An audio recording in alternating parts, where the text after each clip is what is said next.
Hi, homesteaders, gardeners, and cooks. My name is Jennifer. Welcome to Miles Away Farm. Thanks for joining me in my kitchen. Today I am making a onion maple jam, and I'm doing this as a Christmas gift. I think it would be a great Christmas gift. I've tried, gosh, it was probably well over 10 years ago, I tried an onion jam recipe.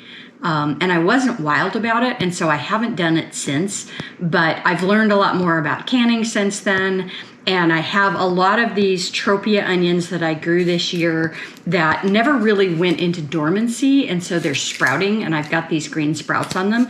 And so I thought it would be a good way to use these up because they are not going to hold, and the longer the sprouts get, the worse they taste. And so I thought this was a good opportunity to turn those into a jam. The recipe that I'm using is coming from Grow and Preserve, but she is riffing on it from several other places on the internet. This is not officially a tested recipe, but there is a tested recipe for a balsamic onion jam in one of the Ball cookbooks, and it's in the ballpark of that. So it's similar. That one also has maple syrup, balsamic vinegar, onions, and sugar.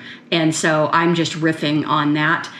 Basically, the thing that you're really looking for on a jam recipe with something like an onion where it's not naturally acidic enough to turn into a jam is you want to make sure that there's enough vinegar in the recipe that it is going to be acidified enough that it's going to be safe. And looking at just the percentages or the ratios of vinegar to onions in that original recipe that's in one of the Ball canning books and these recipes, I feel confident that this is a safe recipe to use. So we're going to make some onion jam, and I think it's going to be amazing as a condiment on things like burgers. So a little bit like a caramelized onion, which is one of my favorite things to put on a burger, but with a little bit of sweetness to it. I think it's going to be delicious. And I'm probably going to throw in a little bit of chili just to give it a touch of heat. So it's going to be awesome. This is a new recipe for me. Hopefully it comes out fabulous. Let's get started. So rather than dice these onions, I'm going to slice them and then cut them into about 1-inch lengths. So a little bit different from dicing. These tropia onions are delicious, but they don't have a great storage life. They're really kind of a summer onion. This is a sugar rush peach pepper that I happen to have left, and they're pretty zingy. So I'm using about 1/4 cup altogether in this recipe, just enough to give it a touch of heat.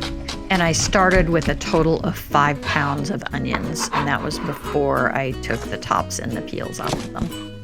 And in the cases where I could see an obvious green center and it was easy to remove, I did pull those out because they do change the flavor a little bit on your onions when they're left in there.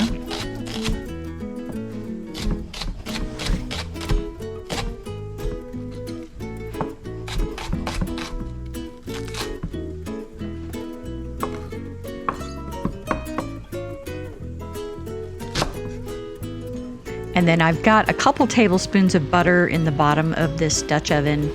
And then I'm just under very low heat because I'm not paying attention to it as I'm chopping all these onions.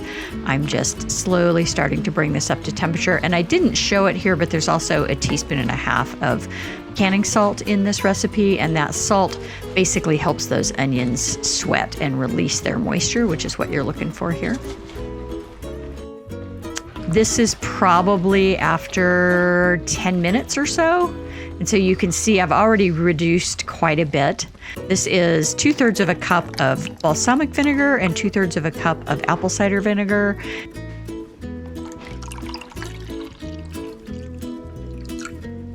At this point, I'm adding in our hot chilies. I figured I didn't need to cook those from the beginning.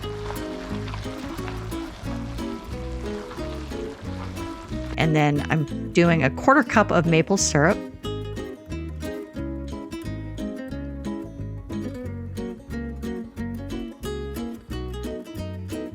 And then in go our vinegars. And then a full cup of brown sugar. So you're going to get that maple flavor and that little bit of molasses flavor from the brown sugar. Some nice marriage with that caramelized onion flavor. And then at this point, I'm just going to cook that down until it's syrupy. I don't want it to be so stiff that there's no liquid left, so I'm trying to walk a fine line here. But this is about when I decided it was done. You can see if I run the spatula through there, it's not immediately flowing back into the bottom of the pot. That's a pretty good indication that we're about where we want it to be. And then I'm just spooning these into 8-ounce jars. I decided to just go with 8 ounce because I'm mostly going to give these as Christmas gifts. And then I'm tapping the jar just to kind of remove air bubbles as I go. I'm not terribly worried about it. I'm looking for a 1/4 inch headspace here, and I'm just packing that down with a spoon. And then as I get them all filled up, I kind of eyeballed it and evened everything out. And you can see how nice and syrupy that is, which is what I was looking for.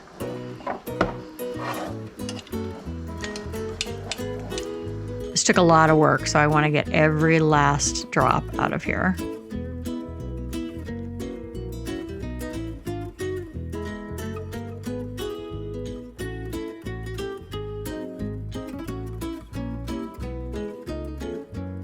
And again, packing everything down, helping remove any air bubbles. Wiping our rims because this is nice and sticky. You want to make sure that there's no food on the rim because that will keep your jars from sealing. And then new lids and new rings. I happen to have been out of 8-ounce jars, and so I bought a new box. And you want these to be just finger tight, so just where you start to feel it gripping. That's going to allow air as it heats up inside that jar to escape. And then as it cools, that air that's left in there is going to shrink, and that's what's going to create your vacuum. So you don't want them to be so tight that that air can't escape. And then 15 minutes in a boiling water canner once the pot comes back to a full rolling boil. And 15, it's a little longer than probably what was necessary, but because this is so cooked down, I was a little bit concerned about the density of the jam, because it's probably quite a bit more dense than the original recipe, so I wanted to give it a little extra time.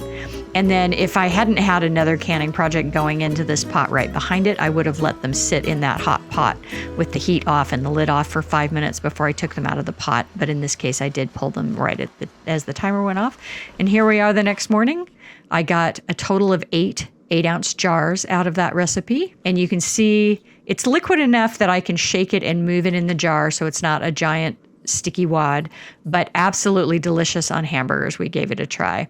Thanks for watching, Tribe. If you like this kind of content, give me a thumbs up, subscribe, leave me a comment, and share. I have new content coming out every week.